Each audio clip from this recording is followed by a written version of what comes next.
आज की वीडियो में आपके लिए तलाक करवाने का अमल लेके आया हूँ जो कि बहुत ही आसान अमल है। इस अमल को करने से 2 चाहने वालों में जुदाई करवा सकेंगे, आप तलाक करवा सकेंगे। एक ही दिन का अमल है, किसी दिन से भी इस अमल को शुरू कर सकते हैं। लेकिन सूरज गुरूब होने के बाद आपने इस अमल को करना है और तन्हाई वाली जगह पे बैठ के करना है। आपको इस अमल के लिए ज़रूरत होगी 4 कोरे कागज़ ले लेने हैं, 1 पॉइंटर लेना है जो कि काले रंग का होना चाहिए, पहले इस्तेमाल ना हुआ हो। फिर आपने जैसा कि आपको सामने ये नक्शा नज़र आ रहा है स्क्रीन पर, इस तरह के आपने 4 नक्शे बना लेने हैं उस कोरे कागज़ के अंदर और उसके सीने में जो पुतला बनाना है, उसके सीने में आपने क्या करना है, उसके सीने में आपने लिखना है जिन 2 लोगों में जुदाई करवानी है। अगर तो आप मियाँ-बीवी में करवाना चाहते हैं, उन दोनों का नाम, अगर आप किसी और के लिए अमल कर रहे हैं, तो उन दोनों का नाम आपने लिखना है और नीचे आपने मकसद लिखना है, जुदाई करवा रहा हूँ, तलाक करवा रहा हूँ।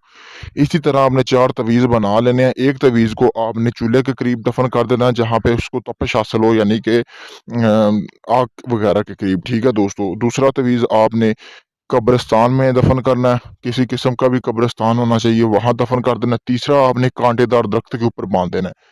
किक्कर हो या कोई भी कांटेदार दरख्त हो, उसके ऊपर आपने अच्छी तरह बाँध देना है ताकि वो नीचे ना गिरे। और जो चौथा तवीज़ है वो आपने पानी में बहा देना। 4 दिन के अंदर-अंदर गारंटी के साथ उन दोनों में जुदाई हो जाएगी जिनके लिए आप अमल कर रहे हैं। बहुत ही आसान अमल है, अगर आप खुद करना चाहते हैं मेरी तरफ से इजाज़त है। अगर मुझसे करवाना है तो मैंने व्हाट्सएप नंबर दिया हुआ है।